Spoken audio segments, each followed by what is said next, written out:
John Peacock, Matthew's academic advisor. Well, the news reports started trickling out on Thursday, but no names were mentioned. Brutality, the crime wasn't mentioned. All that was mentioned was there was a man, a Laramie man, found beaten out on the prairie, basically. Later on in the evening, they mentioned his name. It was like, no, that's not Matthew Shepard I know. That's not my student. That's not the person who I've been meeting with. I was in the coffee shop. And somebody pulled me aside and said, I don't know much, but they say that there's been a young man beaten in Laramie, and they say his name is Matthew Shepard. And he says to me, do you think he could be our Matthew? And I said, yeah, I think it could be our friend Matthew.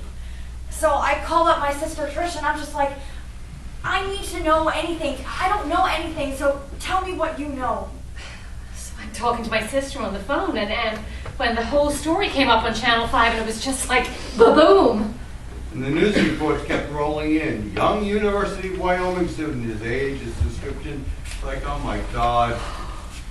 And I felt sick to my stomach. I had to tell Romaine. Yes. It was Matthew. It was your friend. Well, I'll tell you what's really overwhelming. Matt Galloway. Friday morning, I first find out about it, right? I go to class, walk out, boom, there it is, right there in the branding iron. So immediately I drive to the nearest newsstand, I buy a Laramie boomerang because I want more details. So I buy that, I go home, and before I can even open the newspaper, my boss calls me and says, "Did you hear what happened?" And I'm like, yeah. Was he in the bar Tuesday night? I say, yes, he was. You've got to get down to the bar right now. We've got to talk about this. We've got to discuss what's going on. By this time, I was starting to get upset, but still, the severity of it wasn't out yet. It was Thursday afternoon. Ruan Stacy at Poudre Valley Hospital. I got a call. We just got a kid in from Wyoming, and it looks like he may be the victim of a hate crime. We have a couple of newspaper reporters here asking questions. And so we agreed that we needed one spokesperson. And as CEO, I'll do that, and we'll try to gather all the information we can. And I started watching the 10 o'clock news where they were talking about the nature and the seriousness of it. So I'm on the phone with Mickelson, and he says, We need you to go to that arraignment so we can identify these guys and make sure these are the guys that were in the bar. So we go to the arraignment. Our focus today turns to Laramie, Wyoming, and the Albany County Courthouse, where Aaron James McKinney and Russell Arthur Henderson are being charged for the brutal beating of Matthew Shepard, a gay University of Wyoming student. The arraignment was on Friday, right around lunchtime, and I said, I'm just going. It's just down the street. So I walked a few blocks and I went. Has anybody told you about the arraignment? There were probably about 100 people from town and probably as many news media by that point. The fact that the perpetrators were kids themselves, local kids that everyone from around here has some relationship to, and what? Everyone was really, I think, waiting on pins and needles for when they would walk in. And what happened? There's 200 people in the room at this point. And they walked in their complete orange jumpsuits and shackles. And you could have heard a pin drop. It was incredibly solemn. I mean, lots of people were teary at this point. Then the judge came in and did a reading. There was a reading of the evidence and the prosecution has, and it's just a statement of facts, and the reading of the facts was... The essential facts are that defendants, Aaron James McKinney and Russell Arthur Henderson, met Matthew Shepard at the Fireside Bar, and after Mr. Shepard confided that he was gay, the subjects deceived Mr. Shepard into leaving with them in their vehicle to a remote area. Upon arrival at that area, both subjects tied their victim to a buck fence, robbed him, tortured him, and beat him. Both defendants were later contacted by officers of the Laramie Police Department, who observed inside the cab of their pickup a credit card and a pair of black patent leather shoes belonging to the victim, Matthew Shepard. I don't think there was any person who was in that courtroom who wasn't crying by the end of it. I mean, it lasted 5 minutes, but it kept on getting more and more horrific. Ending with... his home. Said defendants left the victim begging for his life.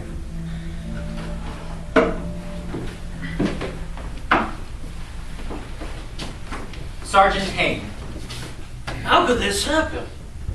I think a lot of people just don't understand, and even I don't understand how anybody can do something like this to someone. We have one of the most vocal populations of gay people in the state, and it's pretty much live and let live. Laramie resident Jeffrey Lockwood. My secret hope was that they were from somewhere, anywhere else. So that way we can create that distance. We don't grow children like that out here. Well, it's pretty clear that we do grow children like that here.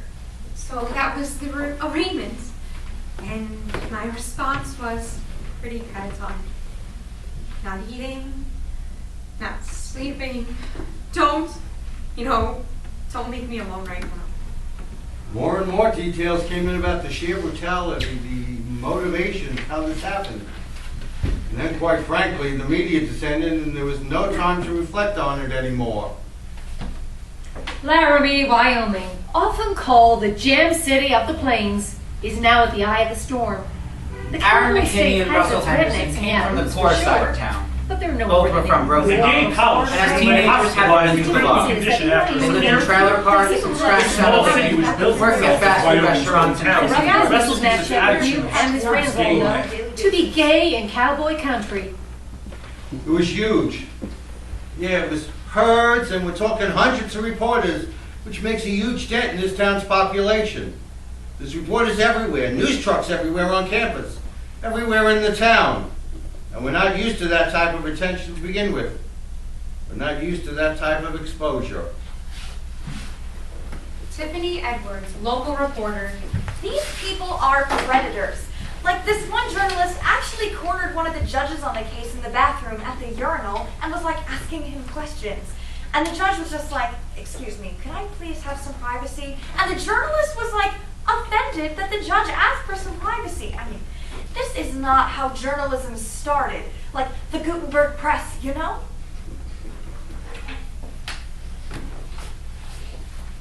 I'll tell you what, when hard copy came and taped me, I taped every other word that I said at the exact same time. And every word I said on that tape. So if they try anything funny, they better watch their fucking ass. Wyoming Governor Jim Gevinger, a first-term Republican up for re-election. I am outraged and sickened by the heinous crime committed on Matthew Shepard. I extend my most heartfelt sympathies to the family. Governor, you haven't pushed hate crime legislation in the past.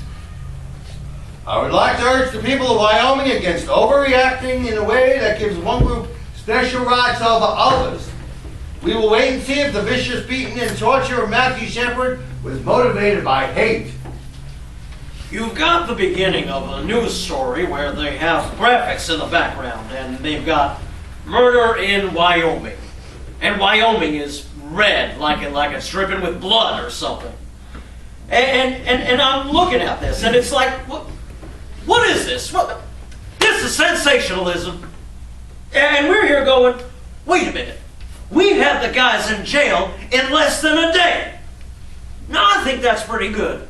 And for us to be more or less maligned Eileen and Gil Engen. that we're not a good community, and we are. The majority of people here are good people. You get bad apples once in a while, and I think that the gay community took this as an advantage and said this is a good time for us to exploit this. Bill McKinney, father of one of the accused. Had this been a heterosexual these boys decided to take out and rob, this never would have made the national news. Now my son's guilty before he's ever had a trial. Look, I do think that that the media made people accountable because it made them think. I mean, people were sitting in their homes and watching TV and listening to CNN and watching Dan Rather and thinking, Jesus Christ, that's not how it is here. Well then, how is it here? Matthew Shepard medical update at 3 p.m. Saturday, October 10th. By this point, I had looked out there, and where there had once been 3 or 4 reporters, there were now 20 or 30 reporters, 15 video cameras, and God knows how many others. The parents had just arrived, and, I had barely introduced myself to them. I looked out there and I thought, my gosh, what am I going to do?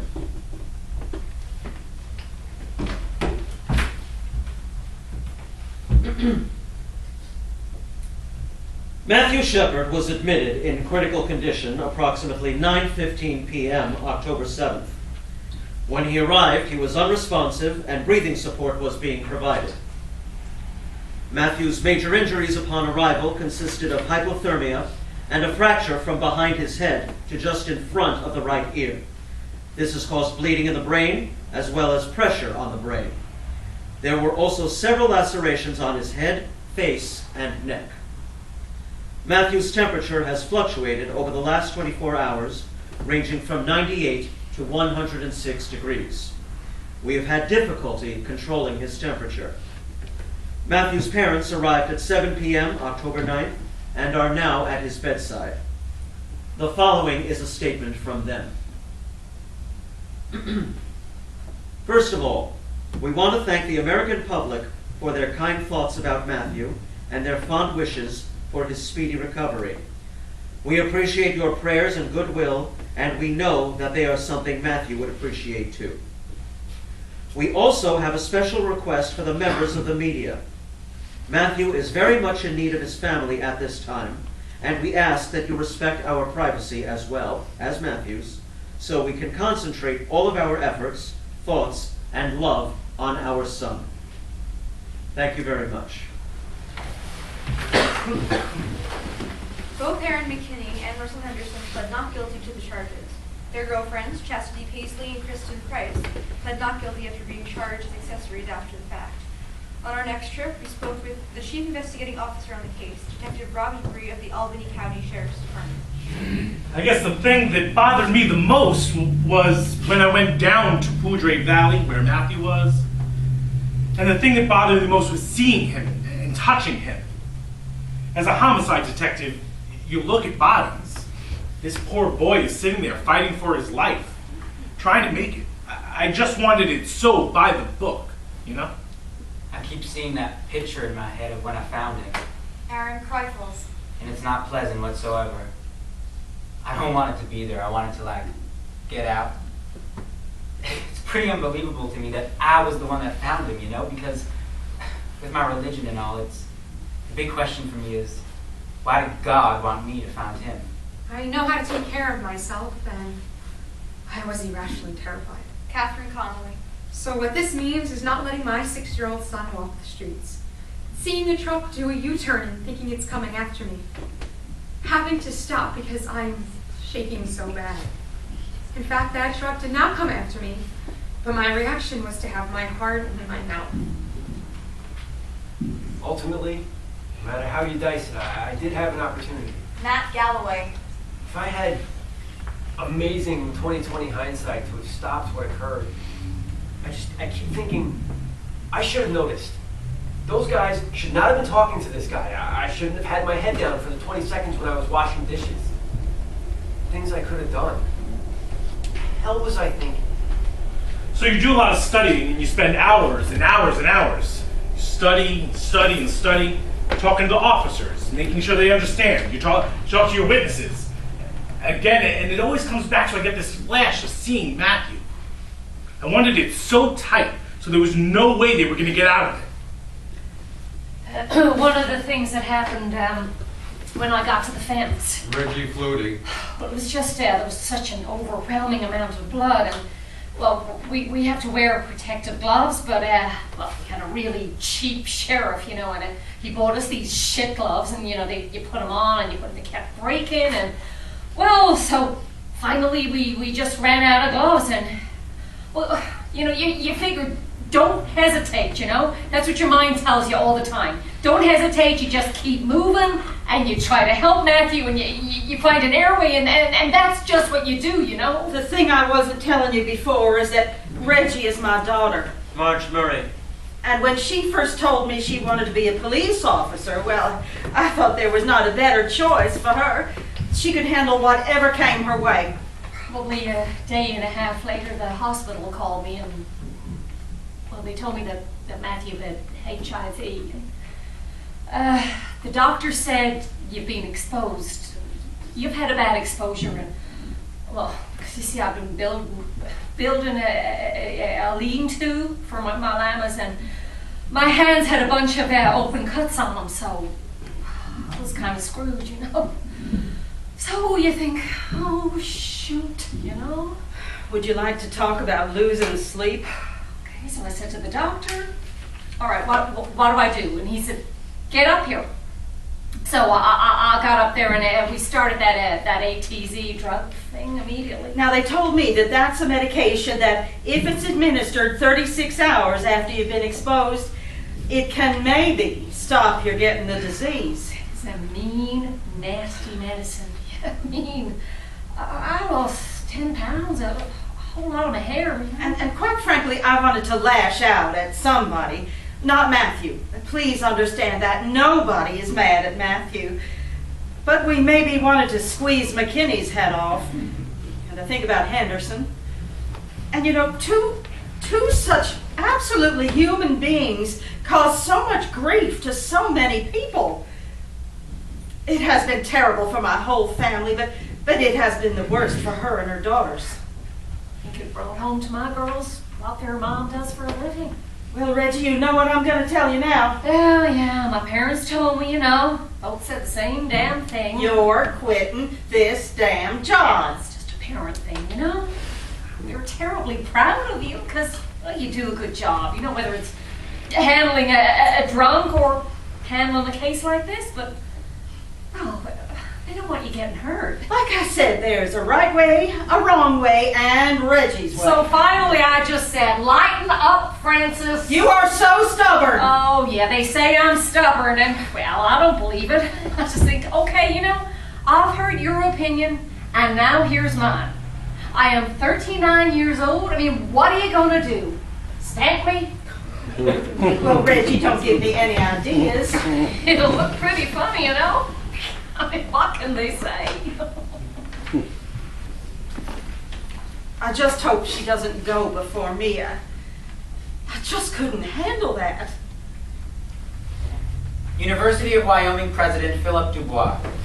Well, this is a young person who read my email statement on the Denver Post story and sent me an email to me directly. It said, You and the straight people of Laramie and Wyoming are guilty of the beating of Matthew Shepard, just as the Germans who look the other way are guilty of the deaths of the Jews, the gypsies, and the homosexuals. You have taught your straight children to hate their gay and lesbian brothers and sisters, unless and until you acknowledge that Matt Shepard's beating is not just a random occurrence, not just the work of a couple of random crazies. You have Matthew's blood on your hands. and I can't begin to tell you what that does to you. And it's like you can't possibly know what I'm thinking. You can't possibly know what this has done to me, to my family, to my community. That first week alone, vigils for Matthew Shepard were held in Laramie, Denver, Fort Collins, and Colorado Springs. Soon after, in Detroit, Chicago, San Francisco, Washington, D.C., Atlanta, Nashville, Minneapolis, and Portland, Maine, among many others. In Los Angeles, 5,000 people gathered. And in New York City, a political rally ended in civil disobedience and hundreds of arrests. And the Poudre Valley Hospital website received close to 1 million visitors from across the country and around the world, all expressing hope for Matthew's recovery. Matthew Shepard Medical Update, Sunday, 9 a.m., October 11th. As of 9 a.m. today, Matthew Shepard remains in critical condition. The family continues to emphasize that the media respect their privacy. The family also wants to thank the American public for their kind thoughts and concern for Matthew. There are certain things when I sit in church, Jedediah Schultz. and the Reverend will tell you flat out that he doesn't agree with homosexuality. And I don't know, I think right now I'm going through changes and I'm learning things about myself, and I don't even think I know enough about certain things to say that homosexuality is right. When you've been raised your whole life that it's wrong, I would say right now I don't agree with it. Yeah, I don't agree with it. Maybe because I can never see myself actually doing it, but strictly on religious terms, I don't think that's how God intended it to happen, you know? But I don't hate homosexuals, I mean, at all. I wouldn't go out and persecute them or anything like that. At all. What I mean to say is, that's not going to be getting in the way of me and the other person. At all. Well, it's preached in schools that being gay is okay, and yada, yada, yada. Conrad Miller. And if my kids asked me, I'd set them down and I'd say, well, this is what gay people do. This is what animals do, okay? And I tell them, this is the life and the lifestyle. This is what they do. And I'd say, this is why I believe it's wrong. There's more gay people around than what you might think. Murdoch Cooper. Doesn't bother anybody, because most of them that are gay or lesbian, they know damn well who to talk to. If you step out of line, you're asking for it. Some people are saying that he made it past them. You don't pick up regular people. I'm not excusing their actions, but it made me feel a little bit better because it was partially Matthew Shepard's fault and partially the guys who did it. Now, you know what, maybe it's 50-50. Yes, as a lesbian, I was more concerned for my safety. Zach, you sounded. I think we all were. And I think it's because somewhere inside we all know it could happen to any one of us at any time. I'd be afraid to walk down any street to display any sort of physical affection for my partner. You don't do that in Laramie. There's this whole idea. You leave me alone, I leave you alone. Jonas Slonaker. And it's even more in some of the Western literature, you know, live and let live. That is such crap. I tell my friends that, even my gay friends bring it up sometimes. I'm like, that's crap, you know? I mean, basically, what it boils down to is, if I don't tell you I'm a fag, then you won't beat the crap out of me. I mean, what's so great about that? That's a great philosophy? We went to the candle vigil. Zubeda Ula. And it was so good to be with people who felt like shit. I kept feeling like I didn't deserve to feel that bad, you know? And this guy got up there, and he said, blah, blah, blah, blah, blah, blah. I'm saying it wrong, but basically he said, come on, guys, let's show everyone that Laramie is not that kind of town. But it is that kind of town. If it wasn't that kind of a town, then why did this happen here? I mean, you know what I mean? Like, that's a lie. Because it happened here. So how would it just not be this sort of town where this sort of thing happens? Like, you know what I mean? Like, that's just totally like, I'm looking at an Escher painting and getting all confused. Like, it's just totally circular logic. Like, how can you even say that? And we have to mourn this, and we have to be sad that we live in a town, a state, a country where shit like this can happen. And these are people trying to distance themselves from this crime. And we have to own this crime. I feel everyone needs to own it. We are like this. We are like this. We are like this. I was at the Fireside Bar one afternoon and ran into two friends of Aaron McKinney, Shannon and Jen. You guys both knew Aaron well, right? Yeah, we both did. When I first found out, I thought it was really, really awful. I mean, I don't know whether Aaron was fucked up or coming down or what, but Matthew had money. Ugh, shit, he had better clothes than I did. Matthew was a little rich bitch. You shouldn't call him a rich bitch, though. That's not right. I'm not saying he's a bad guy either, because he was just in the wrong place at the wrong time, said the wrong thing. And I don't know, I won't lie to you, but there was times when I was all messed up on meth and I thought about going out and robbing somebody. I mean, I never did, but I mean, it's there, it's easy money. Aaron's done that thing before. They both done it. One night they went to Cheyenne to go do it and came up with probably $300. I don't know if they ever chose like gay people as their particular targets before, but you know, anyone that had a lot of money or that they could outnumber or overpower is fair game. Do you think there was any homophobia at all involved in this that contributed to some of it? Probably would have pissed him off that Matthew was gay because he didn't like the gay people that I've seen him interact with. He was fine as long as, you know, they didn't hit on him, as long as it didn't come up. Yeah, as long as they didn't do it in front of him. Did you get the impression he knew other gay people? I'm sure he knew other people that are gay. I mean, he works up at KFC and there's a ton of people. I'm not saying that it's like bad or anything, but I don't know, half the people in Laramie are gay. What would you guys say to Aaron if you saw him right now? First thing, I'd ask him if he'd do any more tweak. If I saw Aaron now, I'd probably be like, man, why'd you fuck up like that? But I'd probably just want to make sure he's doing good there. I'm sure he is, though. I probably just want to, like, hang out with him. Smoke a ball with him. He wants one so bad. You guys both went to Laramie High, right? Yeah, can't you tell? We're a product of our society. On a day that is traditionally given over to nothing more profound than a collegiate exuberance and for the fortunes of University of Wyoming football team, this community on the High Plains has a different kind of homecoming Saturday, as many search their souls in the wake of a vicious, apparent anti-gay hate crime. University President Philip Dubois. This was homecoming weekend. There was a lot of people in town, and the homecoming parade was scheduled, and the students organized a tag on the back of it, behind a banner supporting that. And everybody were wearing these armbands that the students had created. I live in the center of town. Harry Woods.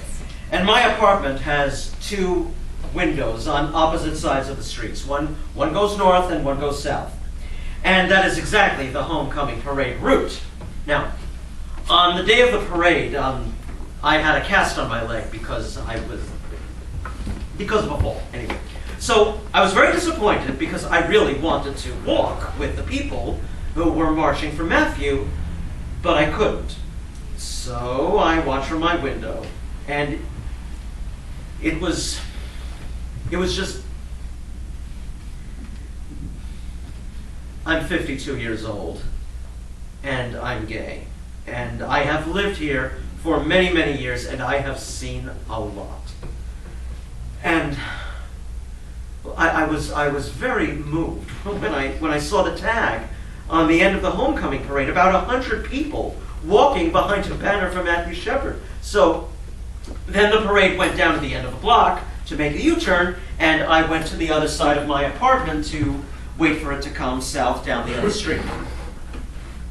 I was right up there in the front when they were holding the banner for Matthew, and let me tell you, I've never had goosebumps longer in my life. It was incredible. Just a mass of people, families, mothers holding their 6-year-old kids and tying these armbands around their 6-year-old kids and trying to explain to them why they should be wearing armbands. It was amazing. It was incredible. It was one of the most beautiful things I've ever done in my life. Well, about 10 minutes went by, and sure enough, the parade started coming down the street. And then I noticed the most incredible thing. As the parade came down the street, the number of people walking for Matthew Shepard had grown 5 times. There were at least 500 people marching for Matthew. 500 people. Can you imagine? I mean, the tag at the end was larger than the entire parade. And people just kept joining in. And you know what? I started to cry.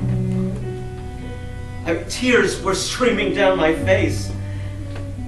And I thought, thank God I lived long enough to see something like this. And my second thought was, thank you, Matthew.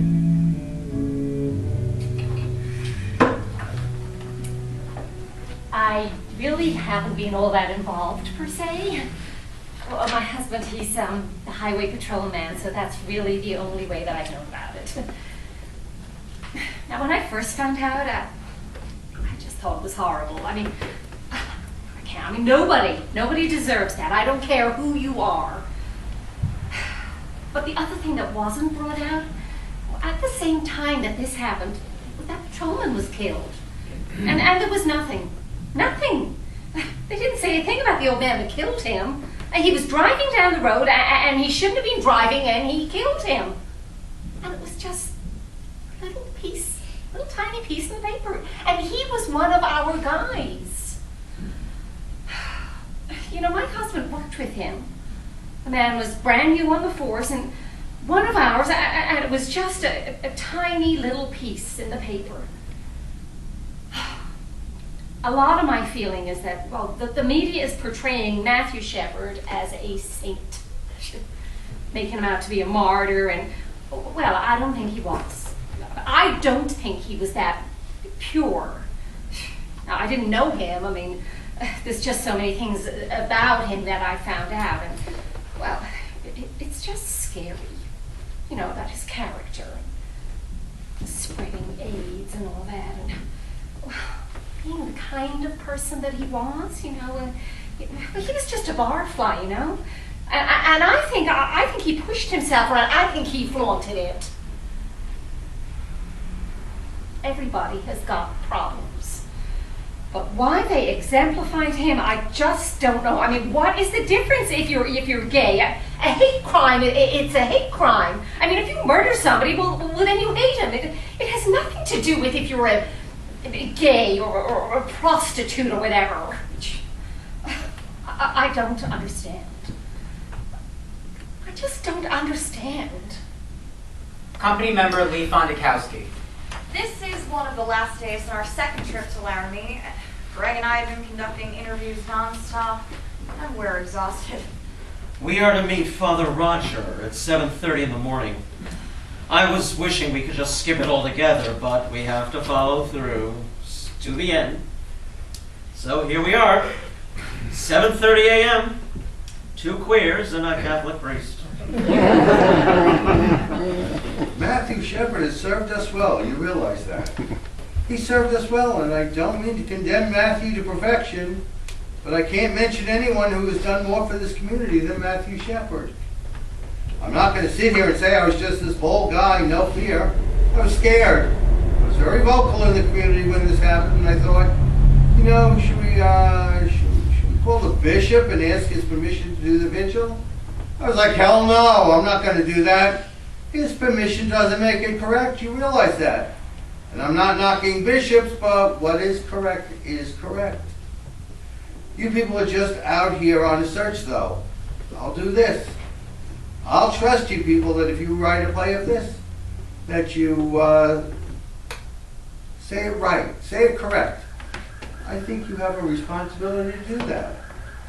Don't, you know what, don't make matters worse. You think violence is what they did to Matthew? They did do violence to Matthew.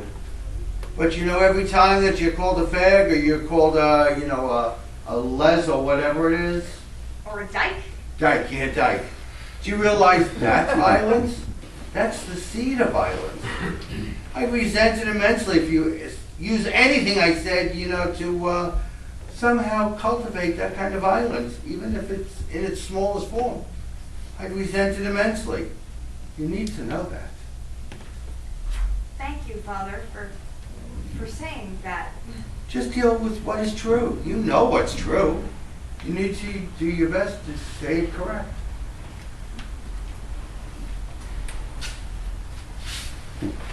Andrew Gomez.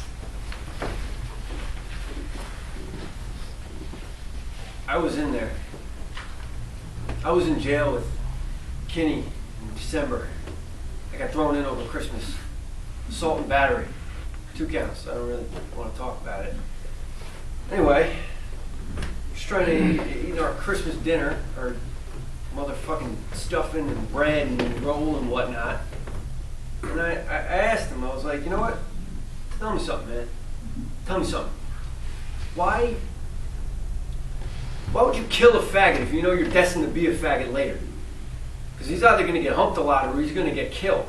That don't make no sense. But you know what he said to me? Honest to God, this is what he said to me. He tried to grab my dick. Just like that. He's dumb, man. He said it like it wasn't even nothing. But you know what I heard? I heard they was auctioning those boys off. Up there in the Max Ward where the killers go. And they found out Aaron was coming in, they were auctioning his ass off. They were saying, I'll take him, I'll throw 6, 7 cartons of cigarettes. Auctioning his ass off. I'd be real scared to go to prison if I was those boys.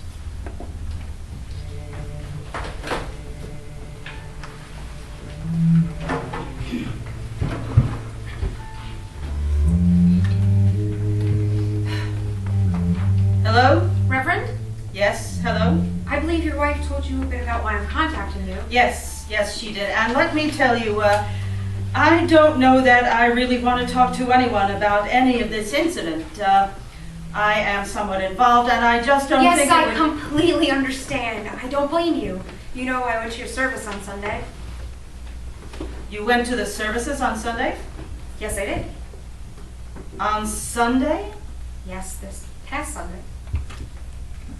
Did I meet you? Yes, you welcomed me at the beginning, I believe. I see.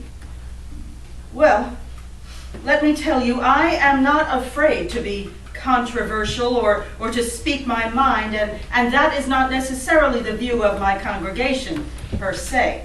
Now, as I said, I am somewhat involved, that the people in the case, well, the girlfriend of the accused is a member of our congregation, and one of the accused has visited. Now, those two people, the accused, have forfeited their lives. We've been after the two I mentioned for ages, trying to get them to live right, to do right. Now, one boy is on suicide watch, and I am working with him until they put him in the chair and turn on the juice. I will work for his salvation. Now, I think they deserve the death penalty.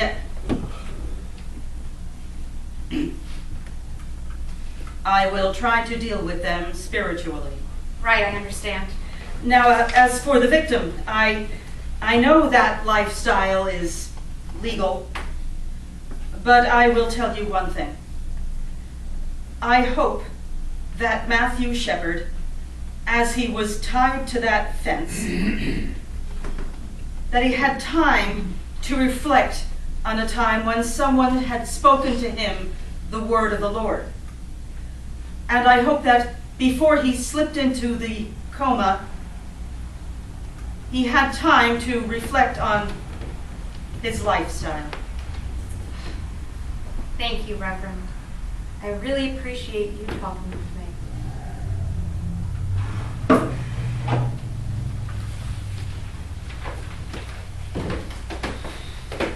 About 11:30 that night, I had just barely gone to bed. And Margot, our chief operating officer, called and said his blood pressure has started to drop. Well, let's wait and see what happens. She called me about 10 after. He just died. So I quick got dressed and came in, and I went into the ICU and where the family was, and Judy came up and she put her arms around me and I put my arms around her, and we just stood there. Honestly, just stood there for 10 minutes holding each other, because what are you going to do? And then we had to sit and talk about things that you just... Dennis, it's now public knowledge, and I'm going to go out there now and tell the whole world that this has happened. Because by now it had become clear to us that it was the world. It was the whole world.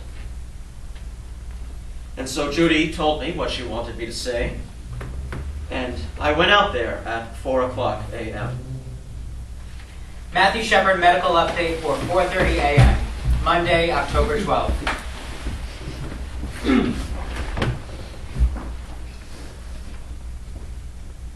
At 12 midnight on Monday, October 12th, Matthew Shepard's blood pressure began to drop. We immediately notified his family, who were already at the hospital. At 12:53 a.m., Matthew Shepard died. His family was at his bedside. The family did release the following statement.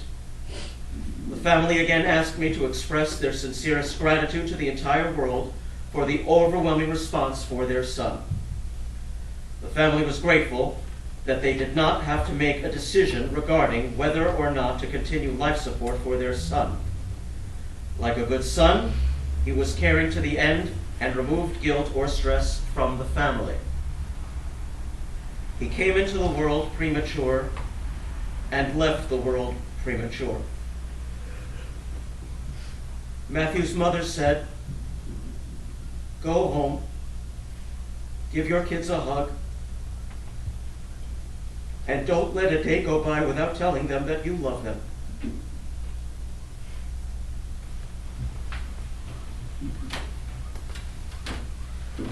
And I don't know how I let this happen, but I lost it on national television. But, you know, we had been up for 72 hours straight and gone home and gone to sleep for half an hour and got up and came in again. And maybe I was just, I don't know. But in a moment of complete brain deadness, while I was out there reading that statement, I thought about my own 4 daughters. And go home and give your kids a hug. And, she doesn't have her kid anymore. And there I am thinking, this is so late. Then we started to get people sending us emails and letters, and most of them were just generally very kind, but I did get this one email. This guy wrote to me and said to me, "Do you cry like a baby on television for all your patients or just the faggots?"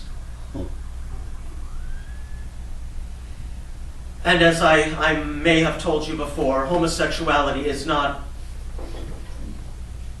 something that I generally agree with, but having been thrown into this thing, I just never realized the magnitude with which some people hate. And of all the letters we got, there were maybe 2 or 3 like that. Most of the letters were very kind and supportive, and thank you for your caring and compassion. And Matthew had caring and compassion from the moment he arrived. I spoke with Doc today and told him we'd soon be coming back for the upcoming trials of Russell Henderson and Aaron McKinney. This is what he had to say. I'll tell you what. If they put those 2 boys to death, that would be defeating everything that Matt would be thinking about on them. Because Matt would not want those 2 boys to die. He'd want to leave them with hope. H-O-P-E. Just like the whole world hoped that Matt would survive. And that's what this whole thing ropes around is hope. H-O-P-E.